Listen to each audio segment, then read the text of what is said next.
കർത്താവിൻ്റെ പരിശുദ്ധമായ നാമം വാഴ്ത്തപ്പെടുമാറാകട്ടെ. ഇപ്രകാരം സൂം പ്ലാറ്റ്ഫോമുകളുടെ ദൈവവചന പഠനത്തിനായി കടന്നു വന്നിരിക്കുന്ന കർത്താവിൻ്റെ വിലപ്പെട്ട ദാസന്മാർ, മാതാപിതാക്കൾ, സഹോദരന്മാർ എല്ലാവർക്കും കർത്താവ് യേശുക്രിസ്തു നാമത്തിലുള്ള സ്നേഹവന്തെ അറിയിക്കുകയും ഈ ദൈവവചന പഠന ക്ലാസ്സിലേക്ക് എല്ലാവരെയും സന്തോഷത്തോടും സ്നേഹത്തോടും ഹൃദയാംഗമായി സ്വാഗതം ചെയ്തുകൊള്ളുന്നു. ഇതിനെ തുടർന്ന് യൂട്യൂബിലൂടെ ദൈവവചനം പഠിക്കാൻ കടന്നു വരുന്ന എല്ലാ പ്രിയപ്പെട്ടവരെയും യേശുക്രിസ്തുവിൻ്റെ നിസ്തുല്യ നാമത്തിൽ സ്നേഹത്തോടും സന്തോഷത്തോടും ഹൃദയാംഗമായി സ്വാഗതം ചെയ്തുകൊള്ളുന്നു. നമ്മൾ എഗസ്കേലിൻ്റെ പുസ്തകം 13-ാം അധ്യായമാണ് പഠിച്ചുകൊണ്ടിരിക്കുന്നത്. 13-ാം അധ്യായത്തിൻ്റെ 1 മുതൽ 16 വരെയുള്ള വാക്യങ്ങൾ വ്യാജ ഉപദേഷ്ടാക്കന്മാരെക്കുറിച്ചും വ്യാജ പ്രവാചകന്മാരെക്കുറിച്ചുമാണ് പറയുന്നത്.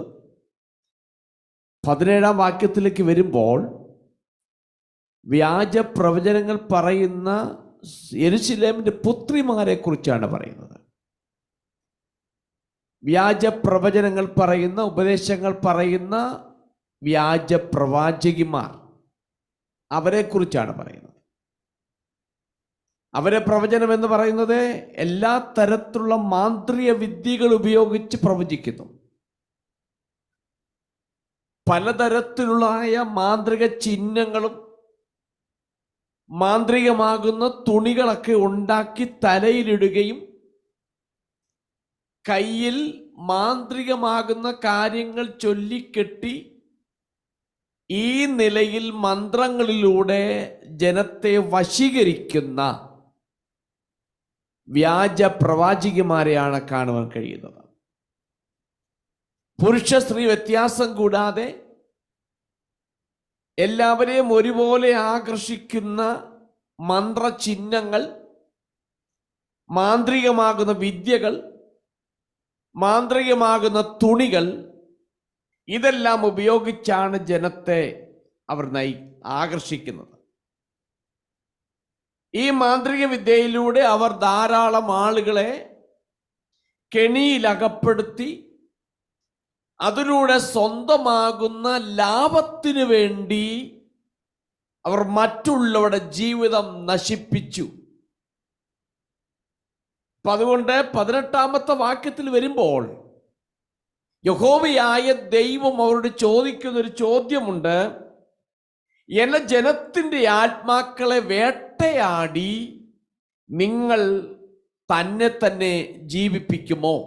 നിങ്ങൾക്ക് ജീവിക്കാൻ കഴിയുമോ എന്ന് പറഞ്ഞാൽ, മറ്റുള്ള ജനത്തെ അവരുടെ ആദായത്തിനു വേണ്ടി മറ്റുള്ള ജനത്തെ വഞ്ചിക്കുക, കെണിയിലകപ്പെടുത്തുക, അവരെ നശിപ്പിക്കുക, അതിലൂടെ ഇവർ ഒരു സാമ്രാജ്യം കെട്ടിപ്പടുത്തുയർത്തുകയാണ്. നമുക്ക് അതിൻ്റെ 19-ാമത്തെ വാക്യത്തിലേക്ക് നമുക്ക് പ്രവേശിക്കാം. എഗസ്കേലിന്റെ പുസ്തകം 3-ാം അധ്യായത്തിൻ്റെ 19, 20, 21 വാക്യം വായിക്കാം. മരിക്കരുതാത്ത ദേഹികളെ കൊല്ലേണ്ടതിനും ജീവിച്ചിരിക്കാത്ത ദേഹികളെ ജീവനോടെ രക്ഷിക്കേണ്ടതിനും നിങ്ങൾ ഭോഷ്ക് കേൾക്കുന്ന എന്റെ ജനത്തോട് ഭോഷ്ക് പറയുന്നതിനാൽ എന്റെ ജനത്തിന്റെ ഇടയിൽ ഒരു പിടി യവത്തിനും ഒരു അപ്പക്കഷ്ണത്തിനും വേണ്ടി എന്നെ അശുദ്ധമാക്കിയിരിക്കുന്നു. അതുകൊണ്ട് യഹോവയായ കർത്താവ് ഇപ്രകാരം അരുളി ചെയ്യുന്നു: ദേഹികളെ പർവ്വജാതികളെ പോലെ വേട്ടയാടുന്ന നിങ്ങളുടെ രക്ഷകൾക്ക് ഞാൻ വിരോധമായിരിക്കുന്നു. ഞാൻ അവയെ നിങ്ങളുടെ ഭുജങ്ങളിൽ നിന്നും പറിച്ചു കീറി ദേഹികളെ, നിങ്ങൾ പർവ്വജാതികളെ പോലെ വേട്ടയാടുന്ന ദേഹികളെ തന്നെ വിടുവിക്കും. നിങ്ങളുടെ മൂടുപടങ്ങളെയും ഞാൻ പറിച്ചു കീറി എന്റെ ജനത്തെ നിങ്ങളുടെ കയ്യിൽ നിന്ന് വിടുവിക്കും. അവർ ഇനി നിങ്ങളുടെ കയ്യിൽ വേട്ടയായിരിക്കുകയില്ല. ഞാൻ യഹോവ എന്ന് നിങ്ങൾ അറിയും. ഓക്കെ, അവരുടെ മാന്ത്രിക വിദ്യയിൽ അവർ യവം, ഇംഗ്ലീഷിൽ പറയാണ് ബാർലി എന്നാണ് കൊടുത്തിരിക്കുന്നത്. ബാർലി ഉപയോഗിക്കുന്നു, അപ്പക്കഷണം ഉപയോഗിക്കുന്നു. ഇവയിലൂടെ അവർ ഭാവി കാര്യങ്ങൾ പ്രവചിക്കുന്നു. തെറ്റായ വാക്കുകളുടെയും പ്രവൃത്തികളിലൂടെയും അവർ ഉപജീവന മാർഗമാക്കി അതിനെ തീർക്കുന്നു. ഈ യവവും അപ്പക്കഷണവും ഒക്കെ ലഭിക്കുവാൻ വേണ്ടി യാജ്യമാകുന്ന പ്രവചനങ്ങൾ പറഞ്ഞ് അതിലൂടെ ഒരു ഉപജീവന മാർഗമാക്കി അവർ തീർത്തിരിക്കുകയാണ്. അവരുടെ ജാലവിദ്യകൾ, ആ വിദ്യയുടെ ശക്തി ചിലതൊക്കെ ആളുകളെ മരണത്തിലേക്ക് നയിക്കുകയും മരിക്കേണ്ട ആളുകളെ ജീവിപ്പിക്കുകയും ചെയ്യുന്നു എന്ന നിലയിലാണ് അവരുടെ പ്രവചനങ്ങൾ. ഇവിടെ യവത്തെക്കുറിച്ചും അപ്പക്കഷണത്തെക്കുറിച്ചും പറയുന്നുണ്ട്. ആ കാലഘട്ടത്തിലുള്ള പുരാതന കാലഘട്ടത്തിൽ ഉള്ളൊരു കസ്റ്റമാണ്, ഒരു രീതി, ഒരു സമ്പ്രദായമാണ്. പ്രവാചകനെ കാണാൻ പോകുന്നത് വെറും കൈയോട് പോകത്തില്ല. പോകുന്നവർ എന്തെങ്കിലും ഒരു ഗിഫ്റ്റ് കൊണ്ടുപോകും. ഗിഫ്റ്റുമായിട്ട് മാത്രമേ പ്രവാചകനെ ആ കാലഘട്ടത്തിൽ, പുരാതന കാലഘട്ടത്തിൽ ജനങ്ങൾ കാണാൻ പോകുകയുള്ളായിരുന്നു. ഞാൻ ഒരു 2 ഉദാഹരണം വേദപുസ്തകത്തിൽ കാണിച്ചു തരാം. 1 ശമൂവേൽ പുസ്തകം 9-ാം അധ്യായത്തിന്റെ 7-ഉം 8-ഉം വാക്യം വായിക്കാം. 1 ശമൂവേൽ chapter 9 verses 7 and 8. ശൗൽ തന്റെ ഭൃത്യനോട്, നാം പോകുന്നുവെങ്കിൽ ആ പുരുഷൻ എന്താകുന്നു കൊണ്ടുപോകേണ്ടത്? നമ്മുടെ പാണ്ഡത്തിലെ അപ്പം തീർന്നു പോയല്ലോ. ദൈവപുരുഷന് കൊണ്ടു ചെല്ലുവാൻ ഒരു സമ്മാനവും ഇല്ലല്ലോ, നമുക്കെന്തുള്ളൂ എന്ന് ചോദിച്ചു. ഭൃത്യൻ ശൗലിനോട്, എന്റെ കയ്യിൽ 1/4 ശെക്കെൽ വെള്ളിയുണ്ട്, അത് ഞാൻ ദൈവപുരുഷന് കൊടുക്കാം, അവൻ നമുക്ക് വഴി പറഞ്ഞു തരും എന്ന് ഉത്തരം പറഞ്ഞു. ഇവിടെ നോക്കണം, ശൗലും തന്റെ ഭൃത്യനും കൂടെ കഴുതകളെ തേടി പോയപ്പോൾ കഴുതയെ കിട്ടാതായി. അപ്പോൾ അവിടെ ചെന്നപ്പോൾ അവിടെ ഒരു ദൈവപുരുഷൻ ഉണ്ടെന്ന് അറിഞ്ഞു. അപ്പൊ ആ ദൈവപുരുഷനെ കാണാൻ പോകുന്നതിന് മുൻപേ ഈ ഭൃത്യനുമായിട്ടുള്ള ഒരു ഡിസ്കഷനാണ്. നമ്മൾ എന്താ അദ്ദേഹത്തിന് കൊടുക്കുന്നത്? നമ്മുടെ കയ്യിൽ ഒന്നുമില്ല. അവസാനം ചെറിയൊരു ശേക്കൽ വെള്ളി ഉണ്ടെന്നറിഞ്ഞു. അവരങ്ങനെ കാണാൻ പോകുന്നു. അപ്പോൾ പ്രവാചകനെ കാണാൻ പോകുമ്പോൾ എന്തെങ്കിലും ഗിഫ്റ്റ് കൊടുക്കണമായിരുന്നു. ഇനിയും 1 രാജാക്കന്മാരുടെ പുസ്തകം 14-ാം അധ്യായത്തിന്റെ 3-ാമത്തെ വാക്യം. 1 Kings chapter 14 verse 3. നിന്റെ കയ്യിൽ 10 അപ്പവും കുറെ അടകളും ഒരു തുരുത്തി തേനുമെടുത്ത് അവന്റെ അടുക്കൽ ചെല്ലുക. കുട്ടിയുടെ കാര്യം എന്താകുമെന്ന് അവൻ നിന്നെ അറിയിക്കും എന്ന് പറഞ്ഞു. ഇവിടെയും ഒരു പ്രവാചകനെ കാണുവാൻ വേണ്ടി ഭാര്യയെ ഭർത്താവ് പറഞ്ഞയക്കുകയാണ്. അത് കൊണ്ടുപോകേണ്ട സാധനങ്ങൾ എന്തെല്ലാമാണെന്ന് പറയുന്നുണ്ട്. അപ്പോൾ ആ കാലഘട്ടത്തിലുള്ള ഒരു വലിയ സമ്പ്രദായമാണ്, പ്രവാചകനെ കാണാൻ പോകുന്നവർ എന്തെങ്കിലും കാര്യങ്ങൾ സംഭാവനയായി കൊടുക്കണം. അങ്ങനെയുള്ള നിലയിലാണ് ഇവിടെ പറയുന്നത് ഭോഷ്ക് പറയുന്നതിനാൽ എൻ്റെ ജനത്തിൻ്റെ ഇടയിൽ ഒരു പിടി യവത്തിനും ഒരപ്പക്കഷണത്തിനും എന്ന് പറഞ്ഞാൽ, യവം എന്ന് പറയുന്നത് വെരി ചീപ്പ് ഗ്രെയിൻ ആണ്. അത് വളരെ വില കുറഞ്ഞൊരു സാധനമാണ് യവം എന്ന് പറയുന്നത്. വളരെ വിലക്കുറവാണ് അതിന്. 2, അവിടെ വയ്ക്കുന്ന ഒരു പിടി എന്ന് പറഞ്ഞാൽ ഹാൻഡ്ഫുൾസ്, ഒരു പിടി. നമുക്കറിയാം, ഒരു പിടി എന്ന് പറയുമ്പോൾ കൈക്കകത്ത് വാരുമ്പോൾ ഒരു പിടി അരി. നമ്മുടെ നാട്ടിലൊക്കെ പണ്ടത്തെ കാലത്ത് നമ്മുടെ കുടുംബങ്ങൾ, നമ്മുടെ മാതാപിതാക്കൾ ചർച്ചിൽ അരി കൊടുക്കുവാർ, ഒരു പിടിയരി കൊടുക്കുവാർ, പിരിയടി. അപ്പൊ അത് വളരെ വളരെ ആ ഒരു മെഷർമെന്റ് വളരെ ചെറിയൊരളവാണ്. അപ്പോൾ ഏറ്റവും വില കുറഞ്ഞ ഗ്രെയിനും ഏറ്റവും ചെറിയ മെഷർമെന്റുമാണ് ഒരു പിടി എന്ന് പറയുന്നത്. അപ്പോൾ വളരെ ചെറിയ അളവിൽ വളരെ വിലക്കുറഞ്ഞതായ ആ ധാന്യം ഈ വ്യാജമാകുന്ന പ്രവാചകന്മാർ വാങ്ങിച്ചിട്ട് അവർ സത്യത്തെ വളച്ചൊടിക്കുകയും ജനത്തെ നാശത്തിലേക്ക് തള്ളിവിടുകയും ചെയ്യുക. വളരെ വിലക്കുറഞ്ഞതായ ആ യവം വാങ്ങുന്നു, വളരെ ചെറിയ അളവിൽ വാങ്ങുന്നു. എന്നിട്ടവർ വ്യാജ ഉപദേശങ്ങളെ, സത്യത്തെ വളച്ചൊടിക്കുകയും ജനത്തെ നാശത്തിലേക്ക് നയിക്കുകയും ചെയ്യുന്നു. അപ്പോൾ വളരെ ചെറിയ നേട്ടങ്ങൾക്ക് വേണ്ടി, ചെറിയ ഒരു ഭൗതിക നന്മയ്ക്ക് വേണ്ടി അവർ ഇങ്ങനെ ചെയ്യുന്നു എന്നതാണ് ഈ വാക്കുകൾ കൊണ്ട് അർത്ഥമാക്കുന്നത്, ഈ പദപ്രയോഗം കൊണ്ട് അർത്ഥമാക്കുന്നത്. അപ്പോൾ ഇവിടെ യഹോവയായ ദൈവം പറയുന്നൊരു പദമുണ്ട്. അപ്പക്കഷണത്തിനു വേണ്ടി എന്നെ അശുദ്ധമാക്കിയിരിക്കുന്നു. നിങ്ങളുടെ ഒരു ചെറിയ നേട്ടത്തിന് വേണ്ടി നിങ്ങൾ എന്ത് ചെയ്യുന്നു? നിങ്ങളുടെ അടുക്കൽ വരുമ്പോൾ അവരോട് നിങ്ങൾ പറയുന്നൊരു പദമുണ്ട്. യഹോവയായ ദൈവം അരുളി ചെയ്യുന്നു. അപ്പൊ ആരുടെ നാമം ഉപയോഗിക്കുന്നു? ദൈവത്തിന്റെ നാമം ഉപയോഗിക്കുന്നു. അപ്പോൾ ദൈവത്തിന്റെ നാമം ഉപയോഗിക്കുമ്പോൾ അത് ദൈവത്തിന്റെ നാമത്തിന്റെ അധികാരത്തെയും ഉപയോഗിക്കുന്നുണ്ട്.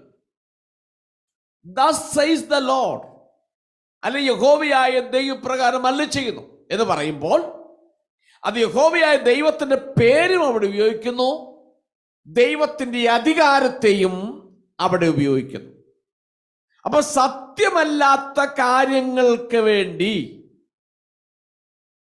അല്ലെങ്കിൽ സത്യത്തെ വളച്ചൊടിക്കുവാൻ വേണ്ടി ഇവരെ കയ്യിൽ നിന്നും യവവും അപ്പക്കഷണവും എങ്ങനെയെങ്കിലും കൈക്കലാക്കാൻ വേണ്ടി ഇവർ പറഞ്ഞു പിടിപ്പിക്കുന്നത് വളരെ തെറ്റായ കാര്യങ്ങളാണ്.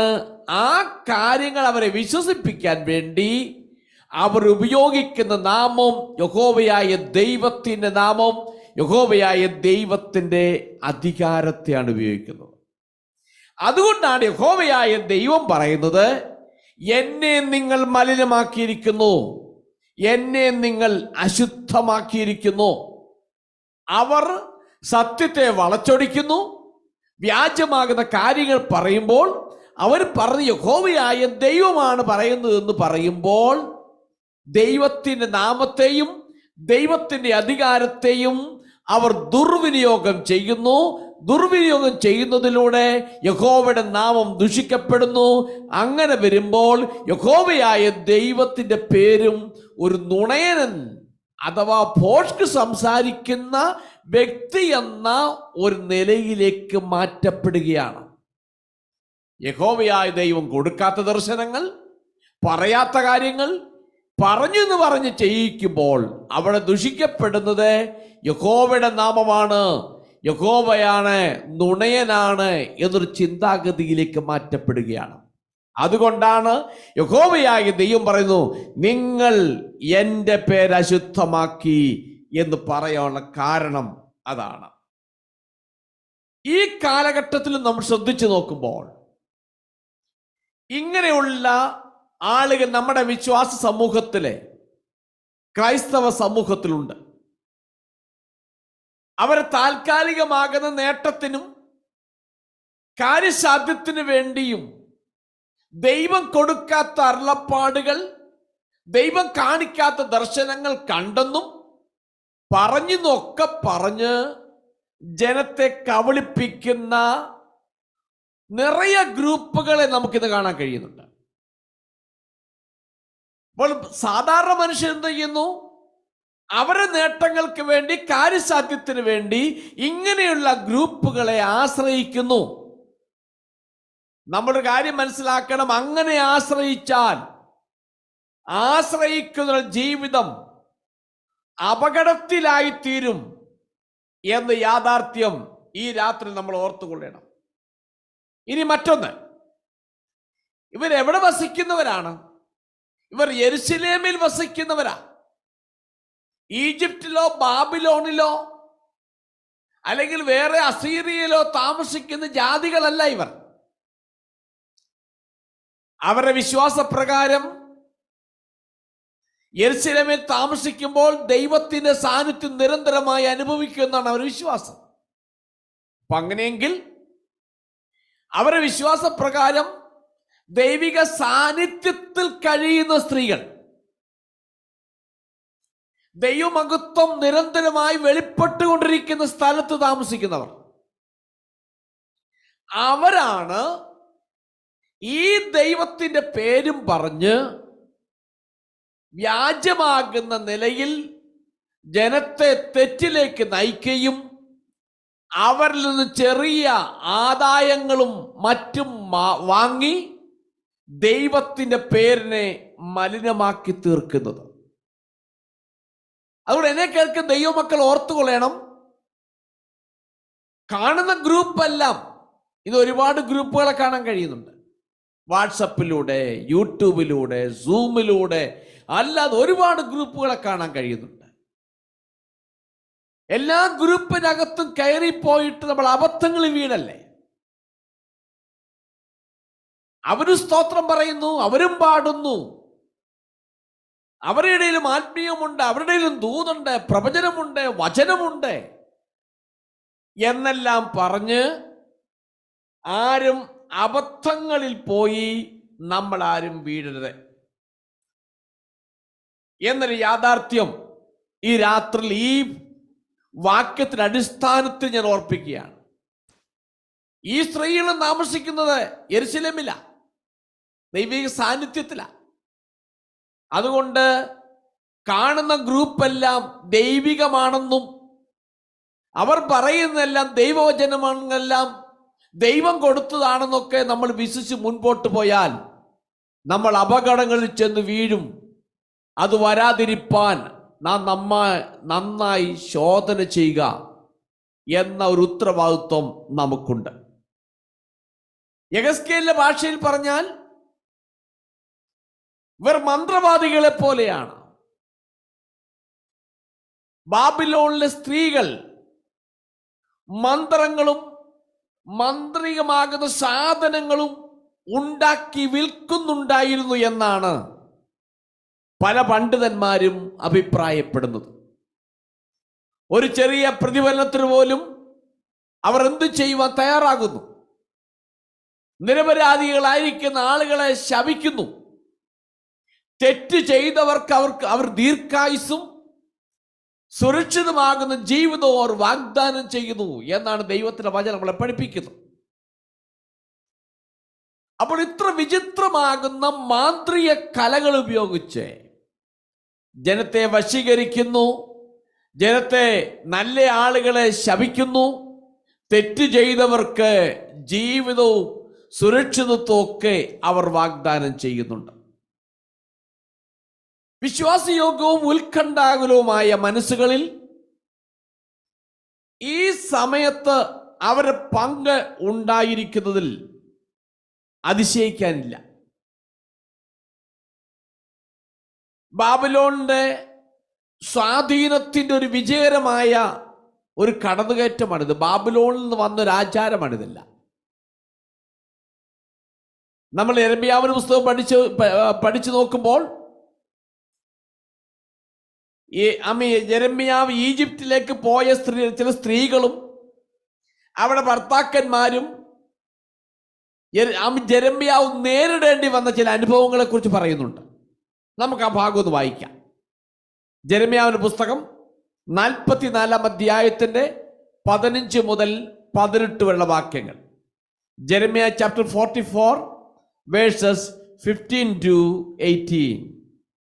അതിന് തങ്ങളുടെ ഭാര്യമാർ അന്യദേവന്മാർക്ക് ധൂപം കാട്ടിയിട്ടുണ്ടെന്ന് അറിഞ്ഞ സകല പുരുഷന്മാരും മഹാസംഘമായി അരികെ നിന്ന സകല സ്ത്രീകളും മിസ്രയീം ദേശത്ത് പത്രോസിൽ പാർത്ത സകല ജനവും യിരെമ്യാവോട് ഉത്തരം പറഞ്ഞത്, നീ യഹോവയുടെ നാമത്തിൽ ഞങ്ങളോട് പറഞ്ഞിരുന്ന വചനം സംബന്ധിച്ച് ഞങ്ങൾ നിന്നെ കൂട്ടാക്കുകയില്ല. ആകാശരാജ്ഞിക്ക് ധൂപം കാട്ടുകയും അവൾക്ക് പാനീയ ബലി പകരുകയും ചെയ്യുമെന്ന് ഞങ്ങൾ നേർന്നിരിക്കുന്ന നേർച്ചകളൊക്കെയും ഞങ്ങൾ നിവർത്തിക്കും. ഞങ്ങളും ഞങ്ങളുടെ പിതാക്കന്മാരും രാജാക്കന്മാരും പ്രഭുക്കന്മാരും യഹൂദ പട്ടണങ്ങളിലും യെരൂശലേം വീഥികളിലും ചെയ്തതുപോലെ തന്നെ അന്ന് ഞങ്ങൾക്ക് വേണ്ടുവോളം ആഹാരവും സുഖവും ഉണ്ടായിരുന്നു. ഒരനർത്ഥവും നേരിട്ടിരുന്നില്ല. എന്നാൽ ഞങ്ങൾ ആകാശരാജ്ഞിക്ക് ധൂപം കാട്ടുന്നതും പാനീയബലി പകരുന്നതും നിർത്തിയതു മുതൽ ഞങ്ങൾക്കെല്ലാം ബുദ്ധിമുട്ട് തന്നെ. ഞങ്ങൾ വാൾ കൊണ്ടും ക്ഷാമം കൊണ്ടും മുടിയുന്നു. നോക്കണം, ആ സ്ത്രീകൾ യെരമ്യാവോട് പറയുകയാണ്, ഈജിപ്തിൽ ഉണ്ടായിരുന്നവർ, ഈജിപ്തിലേക്ക് പോയിട്ട് അവിടുന്ന് കിട്ടിയതായ മാന്ത്രിക വിദ്യകളൊക്കെ ഉപയോഗിച്ച് ജീവിച്ചിരുന്നവർ ഇവിടെ വന്നപ്പോൾ പറയുകയാണ്, ഞങ്ങൾ അങ്ങനെ ചെയ്യാത്തത് കൊണ്ടാണ് ഞങ്ങൾക്ക് ഈ സംഭവിച്ചതായ ക്ഷാമവും വാളും യുദ്ധവും ഒക്കെ ഞങ്ങൾ അതുകൊണ്ട് ചെയ്യും. നോക്കണം, ഇങ്ങനെയുള്ളതായ ഒരനുഭവമാണ് യെരമ്യാവിനുണ്ടായത് എന്ന് വളരെ വ്യക്തമായി പറയുന്നുണ്ട്. അപ്പോൾ ഒരു പിടി യവത്തിനും ഒരപ്പക്കഷണത്തിനും വേണ്ടി ആ ആദായം സ്വീകരിക്കുവാൻ വേണ്ടി ജനത്തിന് മുമ്പിൽ സത്യം വളച്ചൊടിച്ച് ജനത്തെ നാശത്തിലേക്ക് നയിക്കുന്ന സ്ത്രീകളോട് പറയുകയാണ്, നിങ്ങൾ എൻ്റെ നാമത്തെ മലിനമാക്കി. നമുക്കിനി 20-ും 21 വാക്യത്തിലേക്ക് നമുക്ക് പോകാം. അതുകൊണ്ട് യഹോവയായ കർത്താവ് ഇപ്രകാരം അരുളി ചെയ്യുന്നു, ദേഹികളെ പർവ്വജാതികളെ പോലെ വേട്ടയാടുന്ന നിങ്ങളുടെ രക്ഷകൾക്ക് ഞാൻ വിരോധമായിരിക്കുന്നു. ഞാൻ അവയെ നിങ്ങളുടെ ഭുജങ്ങളിൽ നിന്ന് പറിച്ചു കീറി ദേഹികളെ, നിങ്ങൾ പർവ്വജാതികളെ പോലെ വേട്ടയാടുന്ന ദേഹികളെ തന്നെ വിടുവിക്കും. നിങ്ങളുടെ മൂടുപടങ്ങളെയും ഞാൻ പറിച്ചു കീറി എന്റെ ജനത്തെ നിങ്ങളുടെ കയ്യിൽ നിന്ന് വിടുവിക്കും. അവർ ഇനി നിങ്ങളുടെ കയ്യിൽ വേട്ടയായിരിക്കുകയില്ല. ഞാൻ യഹോവ എന്ന് നിങ്ങൾ അറിയും. ഓക്കെ, ഈ സ്ത്രീകൾ ചെയ്തുകൊണ്ടിരുന്ന ചില പദ്ധതികളാണ്. അത് യഹോവയായ ദൈവം വെറുത്തു. അവരുടെ മാന്ത്രിക വിദ്യ കൊണ്ട് അവർ ആളുകളുടെ മനസ്സ് പിടിച്ചെടുക്കുകയും നിയന്ത്രിക്കുകയും ചെയ്തു. ദൈവം അവരെയും അവരുടെ ജ്വാലവിദ്യകളെയും നശിപ്പിക്കുകയും ചെയ്യുമെന്ന് യഹോവയായ ദൈവം ഇവിടെ വ്യക്തമായി പറയുകയാണ്. ഇവിടെ എന്ത് ചെയ്യുന്നു? ഈ ജ്വാലവിദ്യ കൊണ്ട്, മന്ത്രങ്ങൾ കൊണ്ട് ജനത്തിൻ്റെ മനസ്സ് പിടിച്ചെടുക്കുക, ജനത്തെ നിയന്ത്രിക്കുക. ഈ മാന്ത്രിക വിദ്യയിലൂടെ ജനത്തിൻ്റെ മനസ്സ് പിടിച്ചെടുക്കുകയും നിയന്ത്രിക്കുകയും ചെയ്യുന്നൊരനുഭവം. ദൈവം പറഞ്ഞു, ഞാൻ അവരെയും അവരുടെ ജാലവിദ്യകളെയും നശിപ്പിച്ച് കളയുകയും ചെയ്യുമെന്ന് പറയുന്നുണ്ട്. കുറേ നാളുകൾക്ക് മുമ്പ് വരെ ഞാൻ കേട്ടിട്ടുണ്ട്, ഇങ്ങനെ മാന്ത്രിക വിദ്യയിലൂടെ ആളുകളെ വശീകരിക്കുകയും ആളുകളെ മനസ്സിനെ പിടിച്ചെടുക്കുകയും നിയന്ത്രിക്കുകയും ചെയ്യും എന്നൊക്കെ കേട്ടിട്ടുണ്ട്. എന്നാൽ ഈ വചനം പഠിച്ചപ്പോൾ എനിക്കത് മനസ്സിലായൊരു കാര്യം, ഈ മാന്ത്രിക വിദ്യയിലൂടെ ചില മനസ്സുകളെ നിയന്ത്രിക്കാം, ചിലരെ ആകർഷിക്കാം, ഇതൊക്കെ ശരിയാണ്. എന്നാൽ ഇതിനെല്ലാം മീതെ മുകളിൽ വ്യാപരിക്കുന്നൊരു നാമമുണ്ട് എന്നുള്ളത് വളരെ വ്യക്തമായ കാര്യമാണ്. ഈ ലോകപ്രകാരമുള്ള മാന്ത്രിക ശക്തിയിലൂടെ ആകർഷിക്കുകയും അല്ലെങ്കിൽ ഏതെങ്കിലും വിധത്തിലൊക്കെ ചെയ്താലും ഇതിൻ്റെ എല്ലാം മുകളിൽ വ്യാപരിക്കുന്ന ഒരു നാമമുണ്ട്. അത് യേശുവിൻ്റെ നാമമാണ്. ആ നാമമാണ് നമ്മൾ ധരിച്ചിരിക്കുന്നത്. ഇപ്പൊ ഈ തരത്തിലുള്ള നമ്മുടെ ജീവിതത്തിൽ പലപ്പോഴും പലർക്കും ഭയമുണ്ട് പലതിനെ കുറിച്ചും. അയ്യോ, അതിലേ പോയാൽ അങ്ങനെ സംഭവിക്കും, ഇതിലേ പോയാൽ ഇത് സംഭവിക്കും, ഇങ്ങനെ ഭയങ്ങളുണ്ട്. എന്നാൽ നമ്മുടെ ഹൃദയത്തിൻ്റെ അകത്ത് നല്ലൊരു ഉറപ്പും ധൈര്യവും നമ്മുടെ ദൈവത്തെക്കുറിച്ച് വ്യക്തമായ ഒരു ദർശനം നമുക്കുണ്ടായിരിക്കണം. ഉണ്ടെങ്കിൽ നമ്മളെ ഈ ഭയം ബാധിക്കത്തില്ല. അപ്പോൾ നമ്മൾ ഈ കാണുന്ന മാന്ത്രികത്തെക്കാളൊക്കെ അപ്പുറത്തായി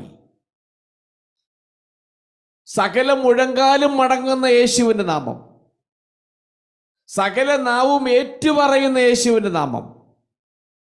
അപ്പോൾ അത്രമാത്രം ശക്തമായ ഒരു യേശുവിന്റെ നാമമാണ് നമ്മൾ ധരിച്ചിരിക്കുന്നത് എന്നൊരു ഉത്തമ ബോധ്യം നമുക്കുണ്ടായിരിക്കണം. അതുകൊണ്ട് ഈ രാത്രിയിൽ എന്നെ കേൾക്കുന്നവർ ആരെങ്കിലും ഇങ്ങനെയുള്ള വിഷയത്തിന്റെ മുമ്പിൽ ഭയപ്പെടുന്നു എങ്കിൽ, അല്ലയോ, അതുകൊണ്ട് ഓർത്തോളം, ഭയത്തെക്കാൾ ഉപരിയായ നിലയിൽ നിങ്ങളുടെ ഹൃദയത്തിൻ്റെ അകത്ത് ദൈവത്തെക്കുറിച്ചൊരു വലിയ ദർശനമുണ്ടായിരിക്കണം. നിങ്ങളുടെ ദർശനം വലുതാക്കണം. ദൈവത്തെക്കുറിച്ചൊരു ദർശനം ഒന്ന് വലുതാക്കണം. അതുകൊണ്ടാണ് ദാവീദ് 27 സങ്കീർത്തനത്തിന് 1-2 വാക്യം വായിച്ചേ. Psalm 27 verses 1 and 2. യഹോവ എന്റെ വെളിച്ചവും എന്റെ രക്ഷയുമാകുന്നു, ഞാൻ ആരെ ഭയപ്പെടും? യഹോവ എന്റെ ജീവന്റെ ബലം, ഞാൻ ആരെ പേടിക്കും? എന്റെ വൈരികളും ശത്രുക്കളുമായ ദുഷ്കർമ്മികൾ എന്റെ മാംസം തിന്നുവാൻ എന്നോട് അടുക്കുമ്പോൾ ഇടറി വീഴും. അവിടെ വായിക്കുന്നത് യഹോവ എന്റെ വെളിച്ചവും എന്റെ രക്ഷയുമാകുന്നു, ഞാൻ ആരെ ഭയപ്പെടും? യഹോവ എന്റെ ജീവന്റെ ബലം, ഞാൻ ആരെ പേടിക്കും? താഴോട്ട് വായിക്കുമ്പോൾ ഞാൻ ദൈവത്താൽ ഈ മതിൽ ചാടിക്കിടക്കും. അപ്പോൾ നമുക്ക് വേണ്ടത് ഈ മാന്ത്രിക ശക്തികളുണ്ട്, അതേണ്ട് വലുതാണെന്ന് പറഞ്ഞിട്ട് അതിനെക്കുറിച്ച് വെറുതെ പറഞ്ഞുകൊണ്ടിരിക്കാതെ നീ ധരിച്ചിരിക്കുന്ന യഹോവയുടെ നാമത്തെ വലുതായി നീ കാണണം. ദൈവത്തിന്റെ നാമത്തെ വലുതായി കാണുക, അതിനെക്കുറിച്ചുള്ള ദർശനം ഒന്ന് വലുതാക്കുക. നമ്മൾ വിളിച്ചപേക്ഷിക്കുന്ന ദൈവം വെറും ഫിനാൻഷ്യലായി കഷ്ടപ്പെടുമ്പോൾ തരുന്നൊരു ദൈവത്തായി മാത്രം കാണാതെ, പ്രാർത്ഥിക്കുമ്പോൾ രോഗം സൗഖ്യം നൽകുന്നൊരു ദൈവമായി മാത്രം കാണാതെ, നമ്മുടെ പാപങ്ങൾക്ക് വേണ്ടി മരിച്ചടക്കപ്പെട്ടു ഉയർത്തെഴുന്നേറ്റു എന്ന് മാത്രം നമ്മൾ കാണാതെ, അതിൻ്റെ അപ്പുറത്തായി നമ്മുടെ ദൈവത്തിന്റെ ശക്തിയെ നമ്മൾ പരിമിതപ്പെടുത്താതെ, ആ ദൈവത്തെ നമ്മുടേതായിരിക്കുന്ന ബുദ്ധിമണ്ഡലത്തിനകത്ത് ഒതുക്കാതെ, നമ്മുടെ ഹൃദയത്തിനകത്ത് ആ ദൈവം ആരാണ് എന്നൊരു ഉത്തമ ബോധ്യവും അതിനെക്കുറിച്ച് വിശാലമാകുന്നൊരു ദർശനം നമ്മുടെ ഹൃദയത്തിനകത്തുണ്ടായിരിക്കണം. നമ്മുടെ ദൈവം സകല നാമത്തിന് മേലായ നാമമാണ്. സകല മുഴങ്കാലും അവന്റെ മുമ്പിൽ മടങ്ങും. ആ നാമമാണ് ഞാൻ ധരിച്ചിരിക്കുന്നത്, ആ നാമമാണ് എന്നെ മേൽ വാഴുന്നത്, ഞാൻ ആ നാമത്തിന്റെ കീഴിലുള്ളതാണ് എന്ന ഉത്തമ ബോധ്യം നമ്മുടെ ഹൃദയത്തിൻ്റെ അകത്തുണ്ട് എങ്കിൽ ഈ ലോകത്തിൽ കാണുന്ന ഒരു ഭയവും നമ്മളെ ബാധിക്കത്തില്ല. അത് വിശ്വസിക്കുന്നവരുണ്ടെങ്കിൽ നിങ്ങൾക്കൊന്ന് സ്തോത്രം പറയാൻ കാര്യത്തിൽ. നമ്മുടെ ചുറ്റുപാടുകളൊക്കെ നമ്മൾ കണ്ണോടിക്കുമ്പോൾ ചിലർ പറയാറുണ്ട്, അതിലേ പോകുന്നു ശക്തി, ഇതിലേ പോകുന്നു ശക്തി, പലതരത്തിലും പറയാറുണ്ട്. എന്നാൽ അതിനേക്കാളൊക്കെ അപ്പുറത്തായി ദൈവത്തെക്കുറിച്ചുള്ള ദർശനം നിങ്ങളൊന്ന് വലുതാക്ക്. ആ ദൈവം ആരാണെന്ന് ജീവിതത്തിൽ മനസ്സിലാക്കുവാൻ വേണ്ടി അതൊന്ന് വലുതാക്കി കാണുമ്പോൾ ജീവിതത്തിൽ വലിയ വിടുതൽ പ്രാപിച്ചെടുക്കുവാൻ നമ്മളെ കൊണ്ട് സാധിക്കും. അത് തന്നെയാണ് ഇവിടെ കാണാൻ കഴിയുന്നത്. അവിടെ ദൈവം ഈ മാന്ത്രിക വിദ്യയിലൂടെ സകലരെ നിയന്ത്രിക്കുന്നവരോട് ദൈവം പറയുന്നു, നിങ്ങളുടെ കൈകളിൽ നിന്നും ആ മാന്ത്രിക തുണി കഷണങ്ങൾ ഞാൻ നീക്കം ചെയ്യും. അവൻ അവരുടെ തലയിൽ നിന്നും പ്രത്യേക തുണികൾ എടുക്കും. മറ്റൊരു വിധത്തിൽ പറഞ്ഞാൽ അവരുടെ മാന്ത്രികതയുടെ ശക്തി അവൻ അവരിൽ നിന്നും എടുത്തു കളയും. അവർ നിയന്ത്രിച്ചിരിക്കുന്നവരെ അഥവാ ജനത്തെ ദൈവം അവരുടെ കയ്യിൽ നിന്ന് രക്ഷിക്കും എന്നാണ് ദൈവം വളരെ വ്യക്തമായി പറയുന്നത്. അപ്പൊ അങ്ങനെയെങ്കിൽ ദൈവത്തിന്റെ ശക്തി ഈ ലോകത്തിലെ മാന്ത്രിക ശക്തിയേക്കാൾ വലുതാണ് എന്നൊരു ഉത്തമ ബോധ്യം നമ്മുടെ ഹൃദയത്തിനകത്തുണ്ടായിരിക്കണം. ഇവിടെയും യഹോവയായ ദൈവം പറയുന്നു, ഞാൻ യഹോവ എന്ന് നിങ്ങൾ അറിയും. ഇതിന് നടുവിലും യഹോവയായ ദൈവം ആരാണെന്ന് ദൈവം തന്നെ വെളിപ്പെടുത്തതായിട്ടാണ് നമുക്ക് മനസ്സിലാക്കാൻ കഴിയുന്നത്. ഈ സ്ത്രീകൾ ധരിക്കുകയും പരസ്യപ്പെടുത്തുകയും ചെയ്ത മാന്ത്രികമാകുന്ന മൂടുപടങ്ങൾ നാം ഈ അധ്യായത്തിൽ മുമ്പ് പഠിച്ചതുപോലെ ഭിത്തിയിൽ വെള്ള പൂശിയതിന് തുല്യമാണ്. വെള്ള പൂശിയ ചുവരുകൾ തകരുന്നതുപോലെ നമ്മളത് കണ്ടതാണ്. വലിയ മഴ പെയ്യുന്നു, ആലിപ്പഴം വീഴുന്നു, കൊടുങ്കാറ്റടിക്കുന്നു, ആ മതിൽ വീഴുന്നു. അതുപോലെ ഇവർ കെട്ടിപ്പടുത്ത് ഉയർത്തിക്കൊണ്ട മാന്ത്രിക വിദ്യയിലൂടെ അതിൻ്റെ നേരെ ഉയർത്തിക്കൊണ്ട് വന്ന മൂടുപടത്തെ വലിച്ചു കീറുകയും അവരുടെ ദുഷ്ടത വെളിപ്പെടുത്തുകയും ചെയ്യുന്നു. പ്രതീക്ഷിക്കാത്ത ആത്മാക്കളെ അവിടെ വലയിൽ കൊടുക്കുന്ന പക്ഷികളെ പിടിക്കുന്നവരായിട്ടാണ് ഈ സ്ത്രീകളെ ദൈവം കാണുകയും അതിനോടാണ് സാമ്യപ്പെടുത്തി പറയുകയും ചെയ്യുന്നത്. ഈ സ്ത്രീകൾ എങ്ങനെ ചോദിച്ചാൽ അവരെ വലയിലേക്ക് ആകർഷിച്ചിട്ട് ജനത്തെ കൊടുക്കുകയും പക്ഷികളെ പിടിക്കുന്നവരെ പോലെ ജനത്തെ പിടിച്ച് അവരിലൂടെ ആദായ മാർഗം ഉണ്ടാക്കുകയും ചെയ്യുന്നതായിട്ടാണ് ഈ ഭാഗത്ത് നമുക്ക് കാണാൻ കഴിയുന്നത്. അവസാനത്തെ വാക്യം കൂടെ വായിച്ച് നമുക്ക് ഈ ഭാഗം നിർത്താം. 22, 23 വാക്യം വായിക്കാം. ഞാൻ ദുഃഖിപ്പിക്കാത്ത നീതിമാന്റെ ഹൃദയത്തെ നിങ്ങൾ വ്യാജങ്ങളെ കൊണ്ട് ദുഃഖിപ്പിക്കുകയും തന്റെ ദുർമാർഗം വിട്ടുതിരിഞ്ഞ് ജീവരക്ഷ പ്രാപിക്കാതെ വണ്ണം ദുഷ്ടനെ നിങ്ങൾ ധൈര്യപ്പെടുത്തുകയും ചെയ്യുന്നത് കൊണ്ട് നിങ്ങൾ ഇനി വ്യാജം ദർശിക്കുകയോ പ്രശ്നം പറയുകയോ ചെയ്യുകയില്ല. ഞാൻ എന്റെ ജനത്തെ നിങ്ങളുടെ കയ്യിൽ നിന്ന് വിടുവിക്കും. ഞാൻ യഹോവ എന്ന് നിങ്ങൾ അറിയും. ഓക്കെ, ഈ സ്ത്രീകൾ തങ്ങളുടെ നുണപ്രവചനങ്ങളാൽ നല്ല ആളുകളെ അസ്വസ്ഥരാക്കുന്നു. അവർ ആളുകളെ ദൈവത്തിൽ നിന്നും അകറ്റുന്നു. അപ്പോൾ വ്യാജ പ്രവാചകികളാകുന്ന ഈ സ്ത്രീകളുടെ പ്രവൃത്തി നിമിത്തം 2 ഭീകരമാകുന്ന ഫലങ്ങൾ ഉണ്ടായി. ഒന്ന്, അവരുടെ പ്രവൃത്തി നീതിമാന്മാരുടെ ഹൃദയത്തിൻ്റെ അകത്ത് ദുഃഖം വരുത്തി. 2, ദുഷ്ടന്മാരുടെ കൈകളെ ബലപ്പെടുത്തി. ഒന്നുകൂടി പറഞ്ഞാൽ, ദൈവഭക്തന്മാർ നിരുത്സാഹപ്പെടുകയും മാത്രമല്ല, ദുഷ്ടന്മാർ തങ്ങളുടെ ദുർമാർഗങ്ങളിൽ നിന്ന് പിന്തിരിഞ്ഞിട്ടില്ല. അവർ കുറെ കൂടെ ദുർമാർഗം ചെയ്യുവാൻ ഇവരുടെ പ്രവർത്തനങ്ങൾ പ്രോത്സാഹിപ്പിച്ചു എന്നാണ് കാണാൻ കഴിയുന്നത്. തൽഫലമായി ദൈവത്തിൽ നിന്നും അകന്നു പോയതിനാൽ അനേകം ആളുകൾ മരിച്ചു എന്ന് കാണാൻ കഴിയുന്നുണ്ട്. അപ്പോൾ ദൈവം തെറ്റായ ദർശനങ്ങൾ നിർത്തലാക്കുമെന്ന് പറഞ്ഞു. ഈ സ്ത്രീകൾക്ക് ഇനി പ്രവചിക്കാൻ കഴിയാത്ത നിലയിൽ ദൈവം ദർശനങ്ങൾ നിർത്തലാക്കും. അവർക്ക് ജനങ്ങളുടെ മേലുള്ള നിയന്ത്രണം നഷ്ടപ്പെടും. വീണ്ടും യഹോവയായ ദൈവം പറഞ്ഞു, ഞാൻ ദൈവം തന്നെയെന്ന് അവരുടെ ഇടയിൽ വെളിപ്പെടുത്തും. ഞാൻ എൻ്റെ ജനത്തെ ഈ ദുഷ്ട വ്യാജ പ്രവചനത്തിൽ നിന്നും മാന്ത്രിക ശക്തിയിൽ നിന്നും ഞാൻ വിടുവിക്കും. വ്യാജ പ്രവാചകന്മാരെ ദൈവം ഇല്ലാതാക്കുമെന്ന് ദൈവം ഉറപ്പിച്ചു പറയുകയാണ്. തൻ്റെ ജനത്തെ അവരുടെ വഞ്ചനയിൽ നിന്നും വിടുവിക്കുമെന്ന് ദൈവം വാഗ്ദാനം ചെയ്യുന്നു.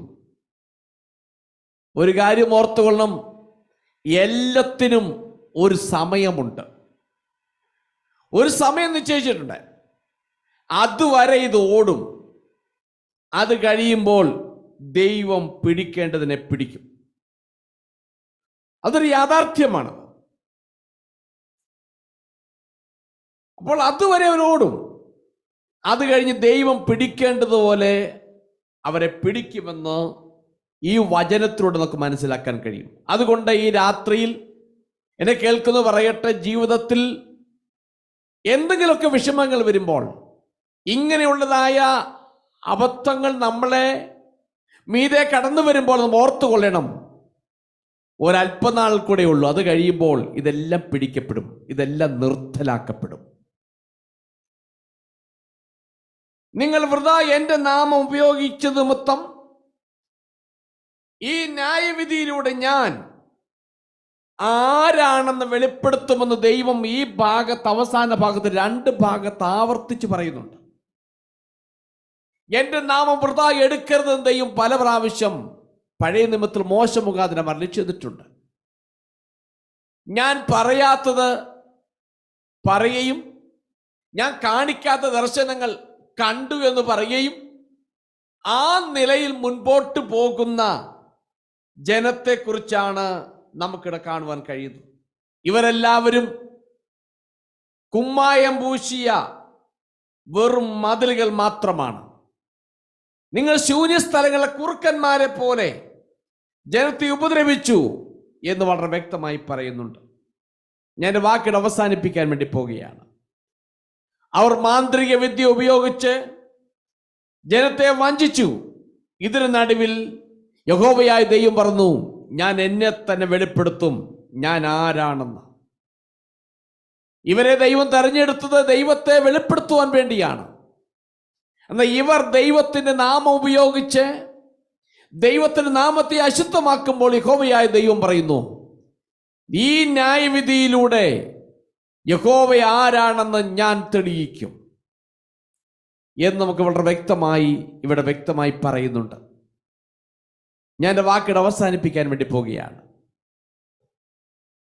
ഇവിടെ നമ്മൾ കേട്ടതുപോലെ വ്യാജ ഉപദേശങ്ങളും വ്യാജ പ്രവചനങ്ങളും ഒക്കെ പറഞ്ഞു വരുമ്പോൾ, മാന്ത്രികമാകുന്ന ശക്തികളോട് ജനത്തെ വശീകരിക്കുമ്പോൾ, ഇതെല്ലാം ഒരു സർട്ടൻ ടൈമിലേക്കേ ഉള്ളൂ. ഇതെല്ലാം ദൈവത്തിൻ്റെ നാമത്തിന് മുമ്പിൽ ഇതൊന്നുമില്ലാതായിത്തീരും.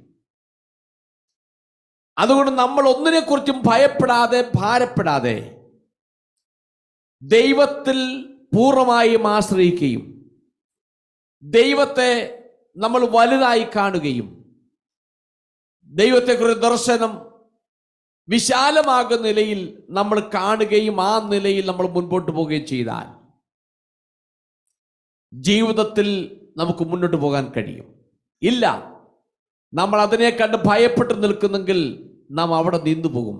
അതുകൊണ്ട് ഈ രാത്രി എനിക്ക് ഓർപ്പിക്കാനുള്ളത്, ദൈവത്തെക്കുറിച്ചുള്ള ദർശനം നമുക്കൊന്ന് വലുതാക്കാം, നമ്മുടെ ചിന്തകളൊന്ന് വലുതാക്കാം. ദൈവം സാധാരണക്കാരൻ സകലത്തിന് മേലും വാഴുന്നവനായ ദൈവം, ആ നാമമാണ് ഞാൻ ധരിച്ചിരിക്കുന്നത്. ഉത്തമ ബോധ്യം നമ്മുടെ ഹൃദയത്തിനകത്തുണ്ടായിരിക്കട്ടെ. ഈ വചനങ്ങൾ ദൈവം നമ്മെ എല്ലാവരെയും അനുഗ്രഹിക്കുമാറാകട്ടെ.